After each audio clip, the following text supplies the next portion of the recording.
Okay, bismillahirrahmanirrahim. Alhamdulillahirabbil alamin. Wassalatu wassalamu ala asyrafil anbiya'i wal mursalin. Sayyidina Muhammad wa ala alihi wa sahbihi ajma'in. Subhanaka la ilma lana illa ma 'allamtana innaka antal alimul hakim wa la haula wa la quwwata illa billahil aliyyil azim. Amma ba'd. Alhamdulillah kita masuk pada minggu yang ke-11. Minggu ke-11 ada sebahagian dah hantar dah assignment untuk kelas DTQB. Jadi yang mana boleh hantar lagi, boleh hantar direct je lah ke Telegram pesanan Ustaz. Okey. Kita masuk pada perbahasan ayat 6 hingga 8. Okey, Ustaz dah bagi satu panggil yang ni boleh baca sendiri sebenarnya. Ustaz tak mau baca yang ni, Ustaz baca yang bahasa yang Arab tu sendiri. Kisah berkaitan dengan surah Hujurat ayat 6 hingga 8 berkenaan dengan tabayyun. Okey, tabayyun itu dah jadi satu istilah yang orang Melayu ni dah biasa dah. Sesuatu perkara kena tabayyun dulu. Sampai satu tahap lagi tabayyun ni mungkin akan jadi bahasa Melayu tu. Akan dimelayukan. Tabayyun ni apa? Kenal pasti ataupun periksa lah. Itu jadi kalau kita terimalah sesuatu berita, kita tabayyun dulu. Jangan tibayyun dulu. Jangan tibayyun dulu, tapi tabayyun dulu kan. Okey. Jadi harap boleh tengok semula lah sebab apa banyak juga poin-poin utama yang ada dalam celik tafsir ni. Menarik lah bagi Ustaz. Banyak benda yang boleh tahu dalam ni sebab apa? Sebab dia syarah dalam keadaan yang sangat detail lah, agak detail kalau banding dengan tafsir Safwatul Tafasir itu sendiri. Kemudian gaya penjelasan dia lebih kepada penjelasan yang agak santai. Okey. Kita tengok kepada Safwatul Tafasir ayat ya ayyuhallazina amanu in ja'akum fasiqun binaba'in. Okey. Sebelum pada tu kita flashback balik apa yang surah Hujurat cerita. Surah Hujurat cerita bermula-mula sekali dia cerita berkenaan dengan adab lah. Berkenaan dengan adab sahabat orang Islam pada zaman Nabi, adab dengan Nabi itu sendiri. Yang pertama sekali jangan dahului diri, jangan fitnah lah Nabi itu sendiri. Jangan mendahului Nabi itu sendiri. Okey. Kemudian kena sabar kalau Nabi masuk dalam rumah sendiri, kena tunggu dia. Jangan panggil dia. Jangan buat seolah-olah Nabi ni macam kawan-kawan kita je lah. Kemudian masuk kepada perbahasan baru iaitu berkaitan dengan tabayyun. Okey. Tsumma hadzara ta'ala, kemudian Allah memberi peringatan. Minal istima'i lil akhbari bighairi tathabbutin. Daripada mendengar bagi khabar-khabar berita tanpa mengambil makna atau tanpa mengenal pasti. Tathabbut dengan tabayyun adalah satu kalimah yang samalah. Okey. Sebab tu ada qiraat baca fatathabbatu. Qiraat kita baca fatabayyanu. Ni ayat ni. Binaba'in fatabayyanu. Tetapi ada qiraat satu lagi fatathabbatu. Maksud yang sama. Okey. Ya ayyuhallazina amanu, wahai orang yang beriman. Sebagaimana yang kita tahu dah, bila kita jumpa je ayat ya ayyuhallazina amanu, kita rasa ni kita orang beriman tak? Kalau kita rasa orang beriman, tengok apa perintah yang Allah suruh pada kita. Sebab Allah panggil kita dah. Kalau kita rasa kita ni orang yang beriman, maka kita kena ambil makna apa yang Allah suruh. Okey. In ja'akum, jikalau datang kepada kamu fasikun, seorang yang fasik, binaba'in, datang dengan membawa satu berita.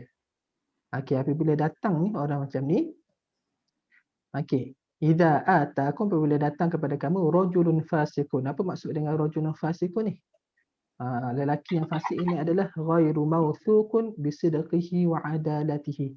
Yang tidak dipercayai dengan kebenarannya dan dengan keadilannya. Tak boleh percaya. Ada keraguan lah kita sebut. Okey. Datang idza ataakum rajulun fasiqun, dia datang dengan apa? Bi khabarin minal akhbari, dengan satu berita daripada berita-berita. Jadi apa yang kita kena buat? Fatabayyanu. Fatathabbatu min sifatil khabari. Maka kenal pastilah daripada benarnya cerita tu. Jangan ambil terus. Okey. Siapa fasik ni? Okey, sebagaimana kalau kita tengok pada surah Hujur, celik tafsir ni, Ustaz suka sangat tengok celik tafsir ni. Sebab apa? Sebab di sana ada dua dalil yang lebih besar yang panggil sebagai satu rujukan yang kalau kita ada sesuatu berita, okey. Ada satu dalil ayat Quran iaitu wala taqfu ma laysa laka bihi ilm. Janganlah kamu mengikuti apa yang kamu tidak mempunyai pengetahuan tentangnya. Jangan senang nak sibuk je. Ni larangan ni. Jelas-jelas larangan ni. Okey, kalau kita ada berita sesuatu benda jangan ikut sedak je nak sibuk tu. Sebab ni ayat. Jangan kamu mengikuti apa yang kamu tidak mempunyai pengetahuan tentangnya. Dok confirm lagi. Sibuk dah. Inna sam'a wal basara wal fuada, sesungguhnya pendengaran, penglihatan dan hati, kullu ulaika kana anhu mas'ula, semua itu akan diminta bertanggungjawab, dia akan disoal. Okey, itu satu. Kemudian ada satu lagi hadis, kafa bil mar'i, ni ayat kafa bil mar'i, cukuplah dengan seseorang itu dikira sebagai sebagai pendusta, sebagai orang yang nipu, ay yuhadditha bi kulli ma sami'ah, dia bercakap, dia bercerita setiap apa yang dia dengar. Ni kita bila pegang pada dua perkara ni, jadi dua dalil ni, jadi yang pertama ayat Al-Quran tu sendiri jangan ikut apa yang kita tak tahu. Satu. Yang kedua, jangan cerita apa saja yang kita tahu. Apa saja yang kita dengar. Dia kata jangan an yuhadditha bi kulli ma sami'ah. Setiap kali apa yang kita dengar kita cerita ke orang. Sebab apa? Sebab dengan perbuatan ini kita boleh dikira sebagai seorang yang pendusta atau seorang penipu. Cukuplah seseorang dianggap berdusta jika dia menceritakan semua yang dia dengar. Okey, maka dengan dalil ini, okey, fasik ni apa? Fasik ni kita faham macam ni. Kita ada orang beriman. Orang beriman dia ada dua. Sama ada beriman yang betul-betul ataupun yang sering beriman tapi fasik. Fasik ni orang yang melanggar larangan lah. Fasik orang yang beriman yang melanggar larangan. Okey. Maka ini ada perintah sendiri daripada Al-Quran dan juga hadis. Dia larang kita cakap apa-apa yang tanpa kita ada pengetahuan. Maka sebab itulah kalau kita cakap, kita seborkan tanpa kita tabayun, maka seolah-olahnya kita itu adalah orang yang fasik. Sebab apa? Sebab kita langgar dua perintah ni. Ayat Al-Quran satu dengan hadis satu. Kan orang fasik ni adalah orang beriman yang berdosa. Yang melanggar ni apa? Perintah Allah satu. Yang dua, perintah Nabi itu sendiri. Sebab itulah boleh orang fasik ini sendiri boleh jadi umum teguh. Boleh jadi kepada kita teguh. Kalau kita sebarkan sesuatu berita tanpa kita kena pastikan dulu. Okey. Sebab itulah fasik ni dia boleh banyak pada banyak makna lah. Okey. Kenapa masalah? Apa masalah kalau kita dengar, kita tak tabayun, kita tak pastikan dulu apa benda yang masalah dia? Antusibu qauman bijahalah. Okey. Kalau kamu tak tabayun, kalau kamu tak kenal pasti berita itu benar atau tidak, li'alla supaya tidaklah tusibu kamu mengenakan, menjatuhkan sesuatu musibah, menjatuhkan sesuatu hukuman, qauman kepada satu kaum, wa antum jahiluna haqiqatal amri. Walhal kamu jahil hakikat yang sebenarnya perkara itu. Tak tahu pun benda itu betul ke tak, tapi kamu dah meletakkan sesuatu hukum. Fatusbihu ala ma fa'altum nadimin, maka jadilah kamu di atas apa yang kamu lakukan tu. Jadi apa? Jadilah kamu orang yang menyesal. Fatasiru, maka jadilah kamu nadimin, orang yang menyesal, asyad dan nadmi. Sesal-sesalnya. Ala sani'ikum, di atas perbuatan kamu. Okey, jadi jelaslah ayat yang pertama ni menceritakan mengenai wajibnya kita tabayun dulu sebelum kita sebut apa-apa berita. Okey, sebab tu ada yang kita panggil quote lah daripada orang putih. Dia kata, kalau kita nak ceritakan sesuatu perkara, pastikan benda tu betul ke tak? Is it true? Adakah itu benar? Kemudian yang kedua, is it necessary? Necessary maksud dia, perlu ke nak cerita benda tu? Benda tu benar tak? Is it necessary? Perlu ke cerita? Tak cerita pun tak ada masalah kan? Kalau tak perlu, tak payah cerita juga. Is it kind? Yang ketiga adalah is it kind? Adakah benda tu baik kalau kita cerita ke orang? Kalau dah baik dah ya. Jadi kena ada tiga perkara. Is it true? Is it necessary? Is it kind? Okay. Jadi sebab itulah ada yang kita kan macam mana yang biasa kita tak pasti jangan kongsi. Okay. Kemudian wa'lamu, ayat baru, wa'lamu anna fikum Rasulullah, dan ketahuilah bahawasanya ada di kalangan kamu, ada pada kamu itu adalah Rasulullah. Hai wa'lamu, ketahuilah wahai orang yang beriman, anna bainakum ar-rasul al-mu'azzam, bahawasanya di antara kamu ada rasul yang diagung-agungkan, wan nabiyyal mukram, dan nabi yang dimuliakan, al-ma'suma, yang terpelihara daripada mengikut hawa nafsu, an-ittiba'il hawa. Okey. Apa benda dia? Lau yuti'ukum fi katsirin minal amri la'anittum. Kalaulah Nabi mengikut sahaja, mengikuti kamu, lau yuti'ukum, kalaulah Nabi tu mengikuti kamu fi katsirin minal amri, pada kebanyakan perkara, la'anittum, nescaya kamu akan susah. Akan jadi rasa susah. Macam mana ayat dia? Lau yasma'u wisyayatikum, kalaulah Nabi mendengar, kalaulah dia mendengar, dia Nabi mendengar cadangan-cadangan kamu, ataupun cadangan lah kita sebut, wa yasqi bi sam'ihi, dan mendengar dengan pendengarannya, li iradatikum, dengan kehendak-kehendak kamu. Dengar rasa, wa yuti'ukum fi ghalibi ma tushiruna alaihi minal umur, dan dia mengikuti kamu pada sebahagian besar daripada apa yang kamu tunjukkan ke atasnya daripada perkara-perkara, la waqa'tum, nescaya kamu akan jatuh, fil juhdi, pada kesusahan, wal halaki, dan juga pada kebinasaan. Okey. Jadi kita tahulah, maksudnya kita ni kalau kita buat sesuatu perkara, kalau cadangan kita mungkinlah kita cadangan dengan akal kita sendiri. Mungkin akal kita memang akal kita terbatas lah satu sudut. Sahabat lah ni lebih kepada sahabat dulu. Okey, kalau ikut pada akal sahabat, para sahabat adalah terbatas. Okey. Kemudian la waqa'tum fil juhdi wal halaki, kamu akan jatuh pada kesusahan dan kebinasaan ni sebab apa? Pertama sekali, kalau ikut kepada pada akal, maksud dia kita sebut sebagai terhad. Okey. Kemudian kita tahulah bahawasanya Rasul ni lebih mengetahui apa yang lebih baik, sama ada untuk masa sekarang ataupun masa akan datang. Sebab apa? Sebab setiap apa yang Nabi beritahu adalah daripada wahyu Allah itu sendiri. Qala Ibnu Katsir, berkata Ibnu Katsir, i'lamu anna baina azharikum, ketahuilah bahawa di antara zahir-zahir kamu, secara jelasnya di antara kamu ni, Rasulullah, ada Rasulullah, fa'azzimuhu, maka agungilah dia, wa waqaruhu, dan hormatilah dia. Fa innahu a'lamu, maka sesungguhnya Nabi ni a'lamu, lebih mengetahui bimasalahikum, dengan kepentingan kamu, wa ashfaqu, dan dia ni lebih kasih, alaikum minkum, lebih kasih ke atas kamu berbanding kamu sendiri. Nabi ni lebih kasih kepada kita, lebih sayang kepada kita untuk masa depan kita tu macam mana.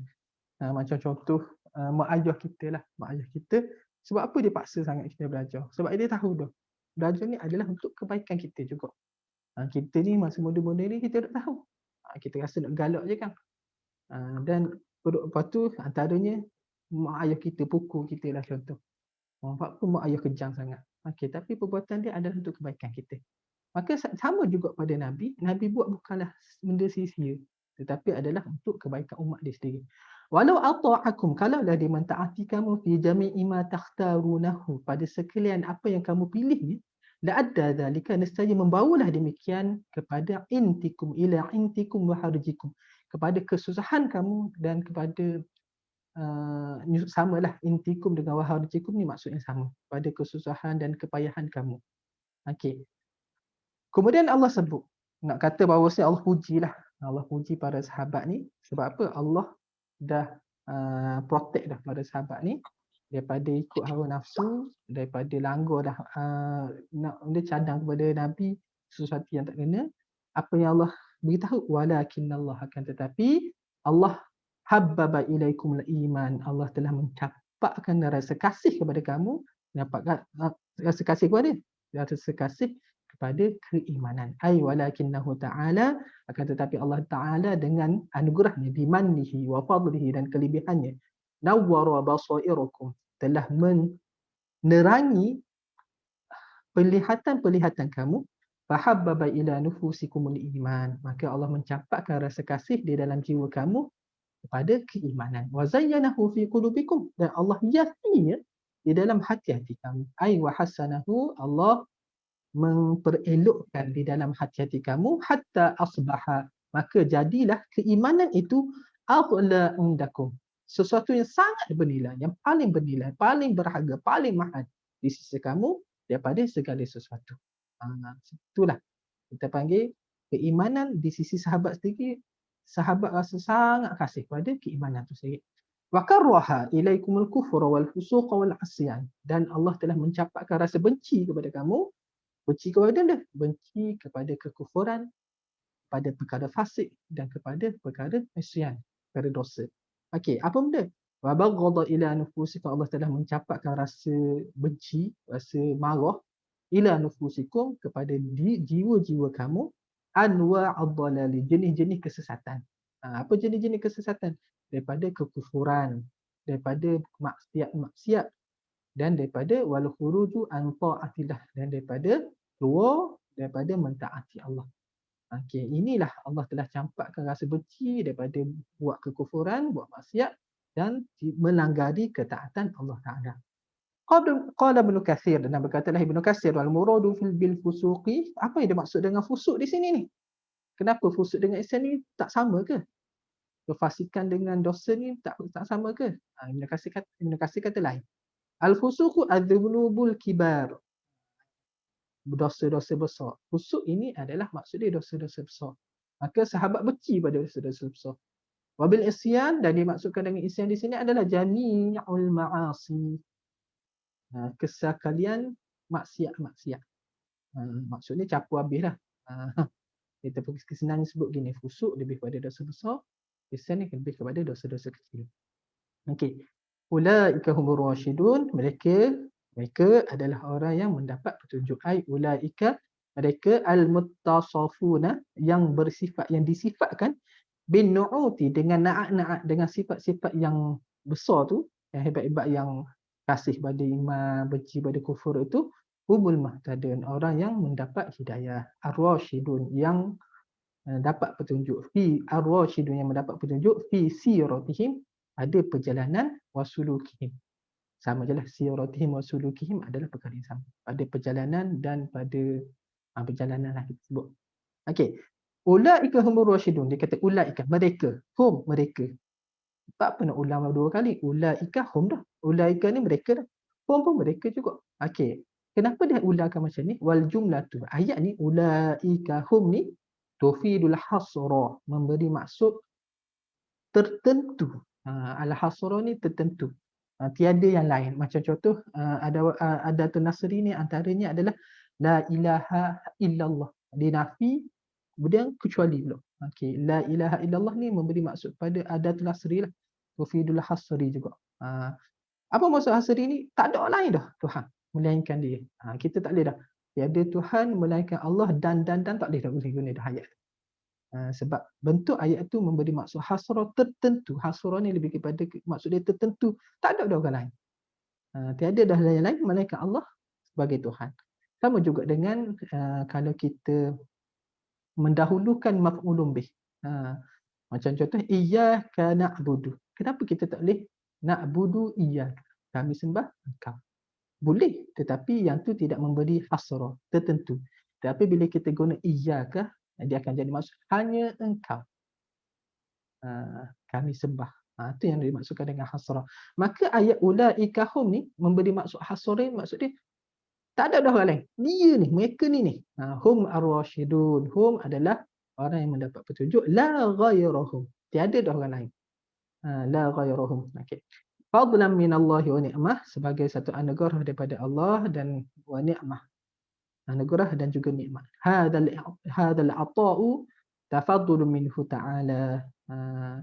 Ini anugerah adalah pemberian daripada Allah Ta'ala alaikum, ke atas kamu, dan juga pemberian nikmat kepada kamu. Okey. Wallahu alimun hakim. Allah Maha mengetahui dan Allah Maha bijaksana. Alimun, Maha mengetahui, biman yastahiqul hidayah, dengan siapa yang berhak dengan hidayah. Hakimun, Maha bijaksana, fi khalqihi, pada penciptaannya, wa sana'ihi, pada rekaannya, wa tadbirihi, dan pada pengurusannya. Kemudian thumma aqaba ta'ala ala ma yatarattabu ala sima'il amba'il maktubati min takhasumin wa tabaghudin wa taqatulin. Kemudian Allah meneruskan, mendankan, meneruskan di atas apa yang tersusun di atas mendengar berita-berita palsu ni, min takhasumin, daripada perbalahan, wa tabaghudin, dan di antara saling marah-memarahi dan juga saling bertelingkah lah kita sebut. Okey. Kan kita tahu kan kenapa perlunya tabayanu, kenapa perlunya tasabatu ni adalah untuk mengelak daripada berlaku perbalahan lah. Sebab bahaya kan kita sebut antusibu qauman bijahalatin, kamu menentukan, meletakkan sesuatu hukum dengan sesuatu yang tidak kamu tahu. Fatusbihu ala ma fa'altum nadimin, biasanya kamu akan menjadi menyesal. Sebab apa? Kalau tengok pada celik tafsir diceritakan berkaitan dengan kita meletakkan sesuatu, kita menjatuhkan sesuatu hukuman tanpa tabayun akan menyebabkan orang kehilangan harta, akan menyebabkan orang kehilangan nyawa sendiri, akan menyebabkan seseorang tu maruahnya tergadai, macam-macam lah. Bukan setakat tu saja. Ke ayat yang selepas ni adalah menceritakan berkaitan dengan perbalahan sesama Islam sendiri. Wa in ta'ifatani minal mu'minin, jika ada dua puak daripada orang beriman, yaqtatalu, saling berbunuh-bunuhan. Maka itulah kata kita sebut sebagai susunan ayat ni menceritakan rentetan kalau kita tidak tabayun boleh berlaku pada perbalahan. Itu saja. Allah Subhanahu wa ta'ala a'lamu bis-shawab.